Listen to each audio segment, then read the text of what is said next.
Дагы ширктин дагы коркунучу боюнча айтсак, ким эгерде ширк кылып жүрүп бул дүйнөдөн кайта турган болсо, Аллах Таала тобо кылбай, бул адам пайгамбардын саллаллаху алейхи вассалам шапаатынан кой калат.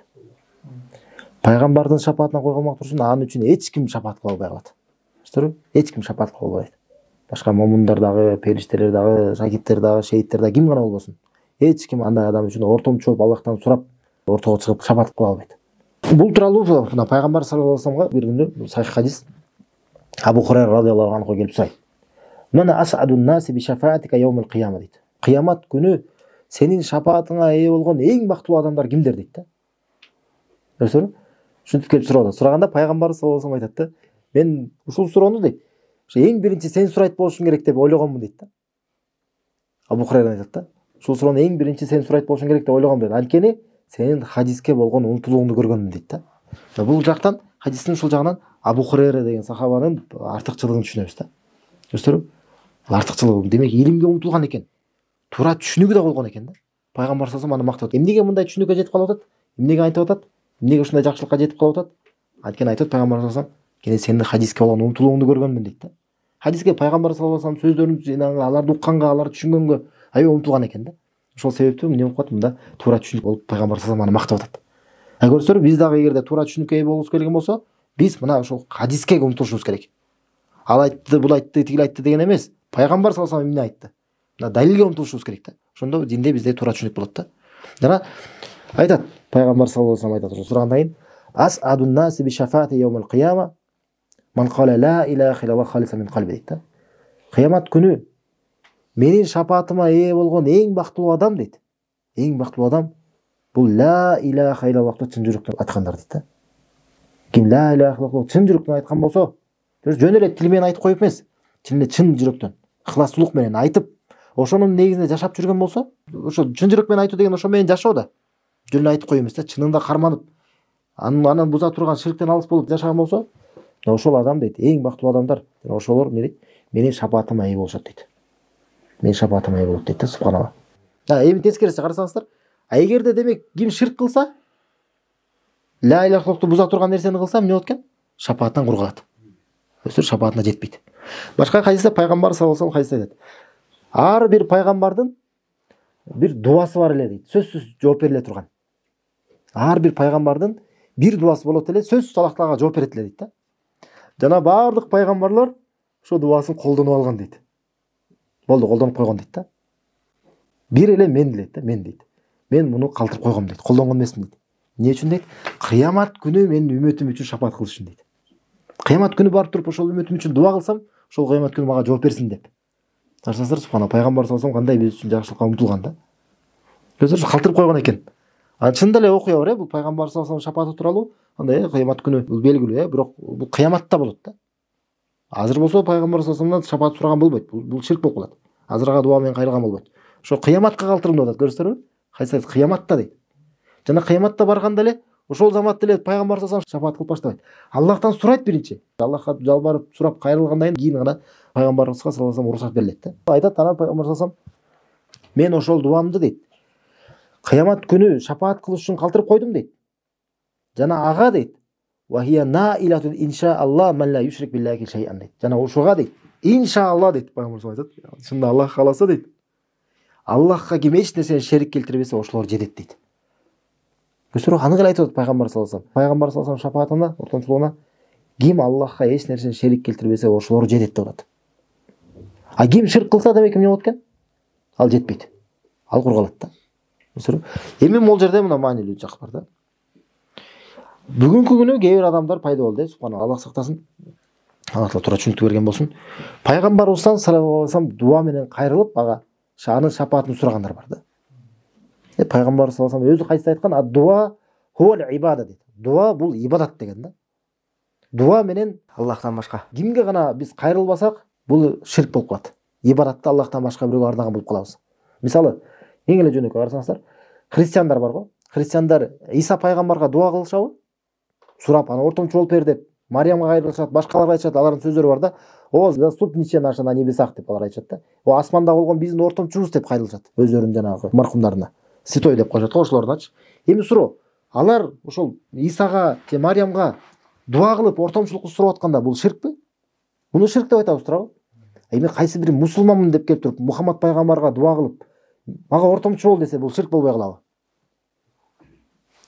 Бул ширк эмеспи? Бул деле ширк.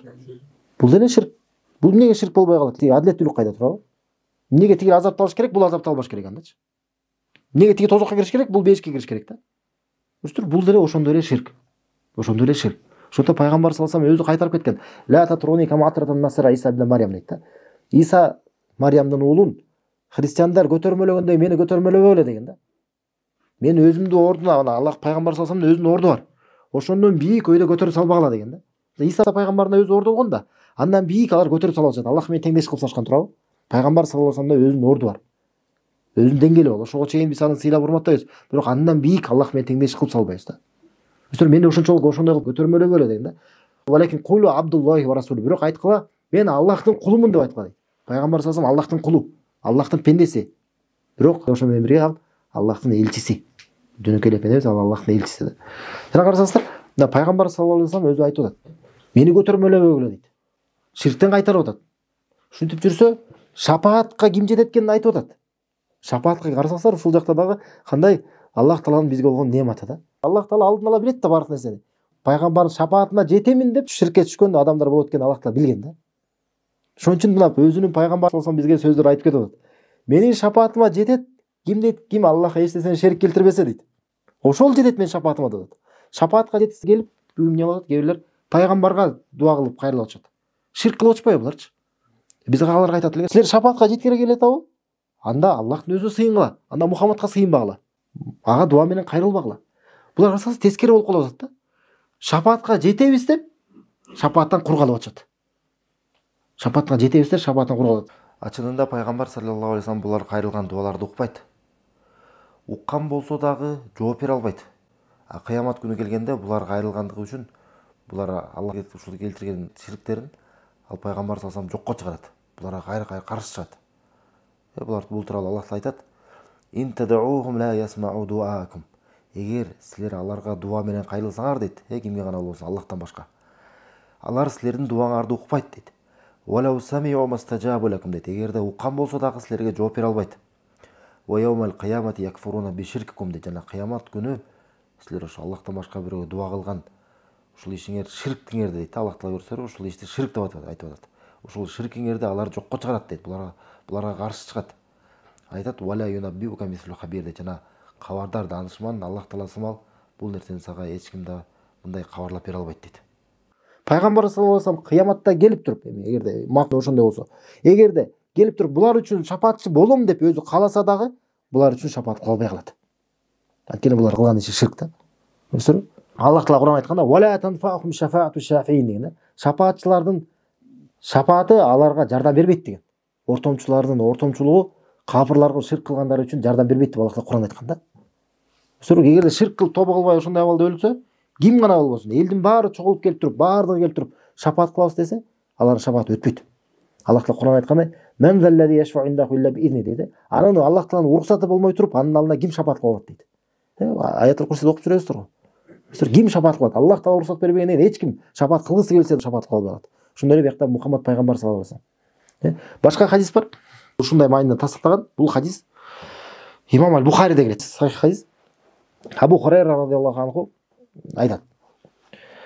Пайгамбар саллаллаху алейхи вассалам айтты дейт да. Кыямат күнү Ибрахим пайгамбар өзүнүн атасына жолугат дейт.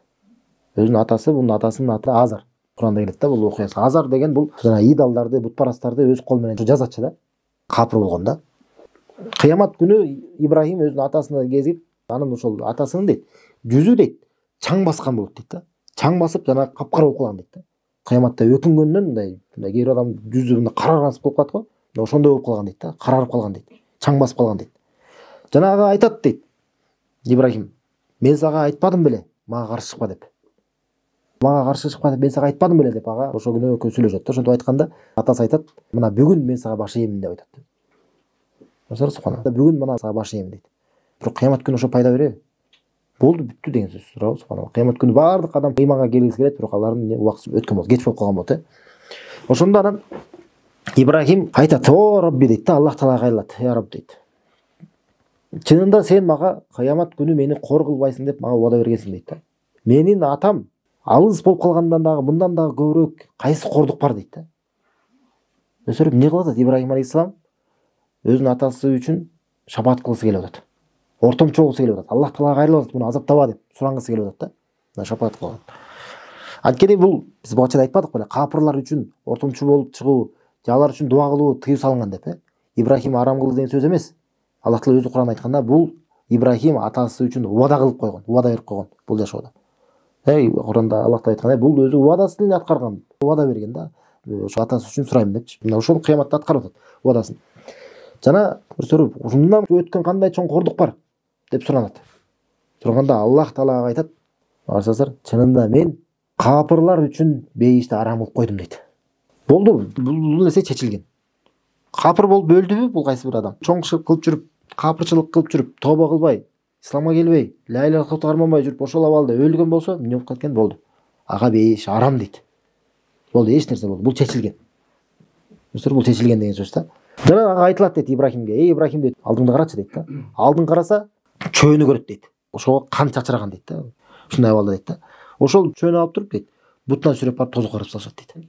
Атасын ушуга айландырып салышат да. Ушундай абалда тозокко каратышат. Мына Ибрахим пайгамбар Аллах Тааланын сүйүктүүсү, Аллах Тааланын жакыны, Аллах Тааланын досу деп да жүрөбүз го. Мына ошол дагы өзүнүн атасы үчүн кандай суранып шапаат кылгысы келсе дагы Аллах Таала кабыл кылбай койду экен. Аллах Таала кабыл кылбай койду. Ушул сахих хадис пайгамбар саллаллаху алейхи айтып берет. Бул Бухарида келет да. Демек, жанагы шапаатты бул ла иляха илlalloh кармангандар жетет шапаатка, ортомчулукка. Адам ла иляха илlalloh карманбаса, кимге гана кайрылбасын? Мухаммад пайгамбардан сурабасын, Иса пайгамбардан сурабасын, Ибрахим пайгамбардан, элдин баарынан сурабасын. Өзүлөрү эгерде ширк кылып жүргөн абалда кайтыш болгон болсо, эч кимдин шапаатага жардам бербейт. Эч кимдин шапаатага пайда бербейт. Субханаллах сактасын. Демек мындан эмне түшүнөбүз? Бул жакта дагы окуя көрсөтөрбү?